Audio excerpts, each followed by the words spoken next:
Hello everyone. Now तुम्हें mysteries की video बहुत ज़्यादा पसंद आती है, इसलिए मैंने सोचा कि क्यों ना फिर से एक बार मिस्ट्रीज़ के ऊपर एक वीडियो बना दी जाए। यहाँ आज के इस वीडियो में हम लोग सॉल्व करने वाले हैं बेंटेन की सीरीज़ की 7 सबसे बिगेस्ट मिस्ट्रीज़ को। अब ये भी एक मिस्ट्री है कि आखिरकार मैं हर बार 7 ही मिस्ट्रीज़ को क्यों सॉल्व करता हूँ। नाउ चलो आज की इस वीडियो को बिना किसी तरीके स्टार्ट कर लेते हैं एंड सॉल्व करते हैं बेंटेन की सीरीज़ की फिर से एक बार 7 सबसे बड़ी मिस्ट्रीज़ को। Mystery number 1, spikes mystery. नौ बेंटेन के सीरीज में अल्टरनेटिव बेन्स हमें दिखाए गए एंड हर एक अल्टरनेटिव बेन का जो क्लोथ होते हैं वो एकदम ही डिफरेंट होते हैं। लाइक जो बेन 23 है उसके जो क्लोथ का कलर है वो ब्लू कलर का है एंड जो नेगा बेन है वो एक ब्लैक कलर की हुडी को वियर करता है। लेकिन रही बात मैड बेन की, तो जो मैड बेन है वो कुछ अलग ही है। मैड बेन जो है वो जो क्लोथ पहनता है उसके ऊपर स्पाइक्स होते हैं, तो यही से एक मिस्ट्री कायम होती है कि आखिरकार जो मैड बेन है वो यहाँ पर स्पाइक्स वाले क्लोथ्स क्यों पहनता है। इसी का ज़रूरत आन पड़ी कि वो स्पाइक्स वाले क्लोथ पहनता है। क्या वो पागल हो गया है? नहीं, उसके नाम में मैड बेन है लेकिन वो सच में पागल नहीं है। देखो ये जो आइडिया है ये बहुत ज़्यादा औसम है। मैल्ट्रोवेंट एंड विलगैक्स ने उसे ऑमलेटिक्स चलाने सिखाया था, तो तुम ये चीज़ तो जानते ही हो कि जो मैल्ट्रोवेंट एंड विलगैक्स है वो कितने ज़्यादा बुद्धिमान हैं एंड जो विलगैक्स है वो खास तौर पर तो एक अलग ही लेवल पर है। इसीलिए विलगैक्स को ये भी पता होगा कि ऑमलेटिक्स में क्लोथिंग फीचर है जिसकी हेल्प से बेन जो है वो जिस भी तरीके के क्लोथ्स को पहनता है वही सेम क्लोथ्स एलियन के ऊपर भी आ जाते हैं। तो विलगैक्स ने सोचा होगा कि यहाँ पर अगर बेन स्पाइक्स वाले क्लोथ पहनता है तो एलियन के ऊपर भी स्पाइक्स आ जाएंगे एंड ऐसा ही हुआ, एलियन के ऊपर भी स्पाइक्स आए। कई सारे लोग कहेंगे कि ये जो स्पाइक्स है ये बेन के एलियंस को कैसे हेल्प करेंगे। देखो ये जो स्पाइक्स है ये बेन के एलियंस को बहुत ज़्यादा हेल्प करते हैं।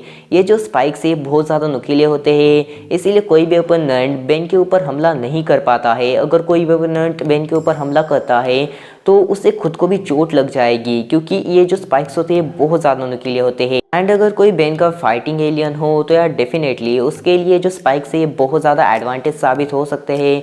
इसीलिए ही जो मैड बेन है वो यहाँ पर इस स्पाइक्स को पहनता है। Mystery number 2, how Ben become rich in future. ना हम सभी लोग ये चीज़ जानते हैं कि जो बेन है वो अभी के समय में एक मिडिल क्लास बच्चा है, लेकिन जब हमें फ्यूचर दिखाया जाता है तब जो बेन है वो बहुत ज़्यादा रिच होता है। इनफैक्ट फ्यूचर में बेन ने एक पूरी की पूरी ऑमलेटिक सिटी तक बना रखी है। लेकिन अभी भी मिस्ट्री वही है कि आखिरकार बेन के पास इतना सारा पैसा कैसे आया। देखो इसके लिए मेरे पास कुछ थियरीज हो सकते हैं। लाइक जो बेन है वो भी एक प्लम्बर है, तो शायद से बेन को प्लम्बर से बहुत ज़्यादा पैसा मिलता होगा, क्योंकि बेन अपने काम पर बहुत ज़्यादा फोकस करता है एंड जो बेन है वो विलन्स को बहुत ज़्यादा हराता है। इसीलिए बेन जो है वो सबसे ज़्यादा पैसा अर्न करता होगा। ये थोड़ा सा अजीब लग रहा है, लेकिन जो दूसरा है वो थोड़ा सा ज़्यादा अच्छा है। देखो बेन जो है उसे यूनिवर्स के बारे में बहुत ज़्यादा अच्छी नॉलेज है, इसीलिए ऐसा हो सकता है कि बेन ने यूनिवर्स में बहुत सारी ऐसी चीज़ें की होगी जिसके चलते बेन को कई सारे अलग अलग रिवॉर्ड्स मिले होंगे एंड उन्हीं रिवॉर्ड्स के चलते बेन जो है वो अर्थ पर इतना ज़्यादा रिच हो गया होगा। क्योंकि तुम्हें पता ही होगा कि यूनिवर्स में बहुत सारी ऐसी चीज़ें होती है जिनके जो दाम है वो अर्थ पर बहुत ज़्यादा होते हैं। लाइक तुम ले सकते हो टेरिनाइट को, जो कि बहुत ज़्यादा महंगा होता है। यूनिवर्स में ही नहीं अर्थ पर तो यार वो तो एकदम ही महंगा होता है। इसीलिए शायद बेन जो है वो बहुत ज़्यादा रिच हो गया होगा। Now mystery number 3, how Kevin trap in Humungo reptile body. Now तुम्हें ये चीज़ तो पता ही होगी कि जो रिबूट सीरीज़ है उसमें हमें जो फ्यूचर दिखाया गया, तो फ्यूचर में जो केविन है वो ह्यूमंगो रैप्टाइल की बॉडी में ट्रैप हो गया था। लेकिन आखिरकार ऐसा कैसे हुआ? तो देखो ऐसा होने के पीछे के कुछ रीजंस हो सकते हैं। लाइक केविन के हाथ से गलती से उसके एंटीट्रिक्स ख़राब हो गई होगी एंड जो केविन है वो उस एंटीट्रिक्स को नीट नहीं कर पाया होगा। हमने ये चीज़ देखी है कि जो केविन है उस एंटीट्रिक्स के बारे में उतनी भी ज़्यादा अच्छी नॉलेज नहीं है। विलगैक्स को केविन से ज़्यादा एंटीट्रिक्स के बारे में पता है, इसीलिए जो केविन है वो एंटीट्रिक्स को नीट नहीं कर पाया होगा एंड इसीलिए जो केविन है वो ह्यूमंगो रैप्टाइल के बॉडी में फंस कर रह गया। ना अब कई सारे लोगों को ये क्वेश्चन होगा कि क्या इसे ठीक नहीं किया जा सकता है? क्या फिर से केविन नॉर्मल नहीं हो सकता है? हाँ, केविन नॉर्मल हो सकता है, एज़मथ इसे ठीक कर सकता है या फिर बेन भी इसे ठीक कर सकता है। लेकिन तुमने देखा होगा कि जो फ्यूचर में बेन था वो खुद ही डिप्रेशन में था, तो यार वो केविन की क्या हेल्प करेगा। Mystery number 4, how Chromastone return.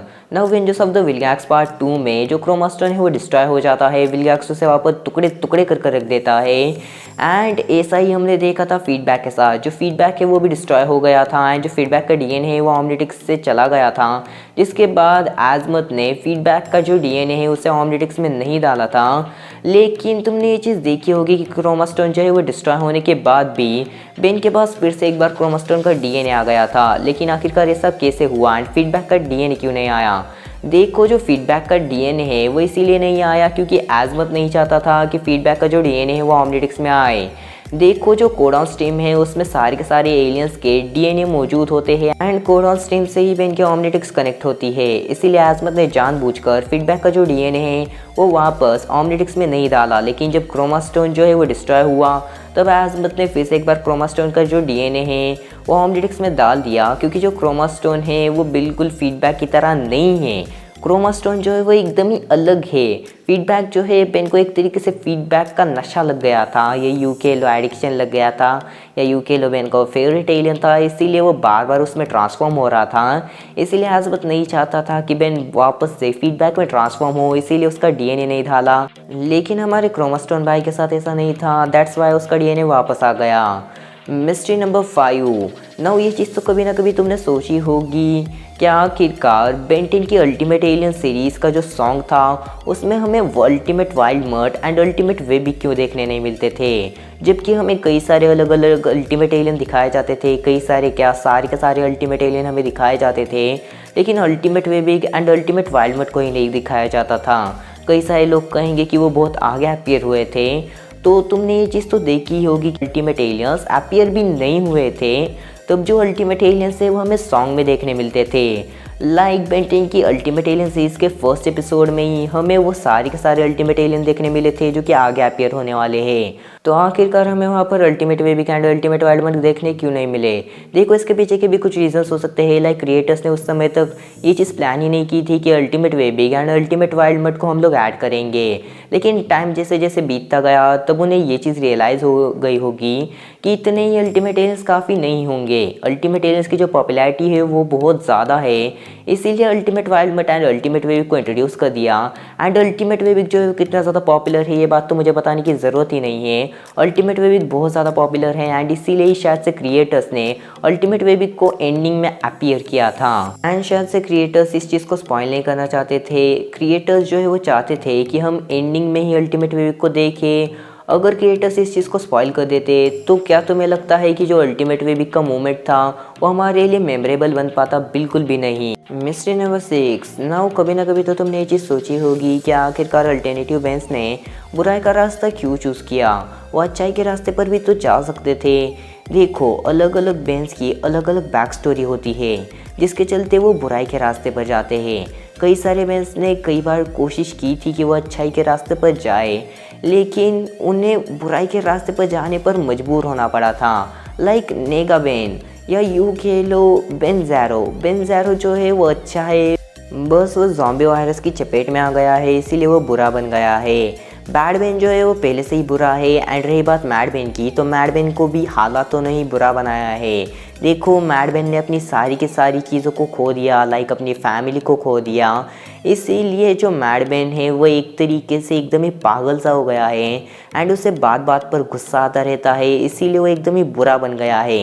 And mad Ben को बुरा बनाने के पीछे सबसे बड़ा हाथ है विलगैक्स का। विलगैक्स ने एक तरीके से मैड बेन का माइंड ही मैनिपुलेट कर दिया है। Mystery number 7। नाउ कभी ना कभी तो तुमने ये चीज़ सोची होगी कि आजमत ने आखिरकार एस्कलोन एंड ओमनिट्रिक्स जैसे वेपन्स को क्यों क्रिएट किया जबकि वो उसका यूज़ भी नहीं कर सकता है।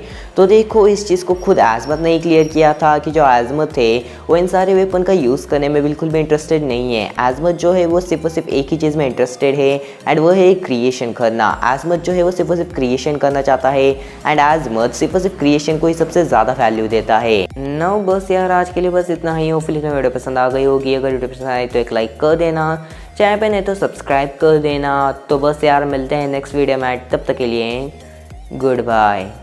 मैं तुम्हें कभी तबाह नहीं कर सकता क्योंकि इससे तुम सिर्फ पास्ट, प्रेजेंट और पार्शियल फ्यूचर में शायद एग्जिस्ट नहीं करोगे।